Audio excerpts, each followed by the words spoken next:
తెలిసిన హ్యారీ యేసు ప్రభు ఎన్నిసార్లు కష్టాలు పడ్డాడు ఆలోచించండి. ఒకటిసారి కదా ఒకటేసారి ఏసారి కష్టపడ్డాడు అరణ్యం పోయిన తర్వాత కదా ఒకటేసారి అయిందంతా.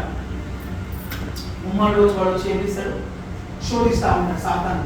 అవునా కాదా? కరెక్టే నువ్వు చెప్పింది. దాని తర్వాత ఎక్కడైనా కష్టాలు పడ్డాడా ఏసీ? మీరు ఒకసారి చెప్పాలి, నేను తెలియక అడుగుతున్నాను. ఎక్కడైనా కష్టాలు పడ్డాడా? ఎక్కడైనా పడ్డాడు ఉన్నాయా? రాని ఎక్కడ పడ్డాడు?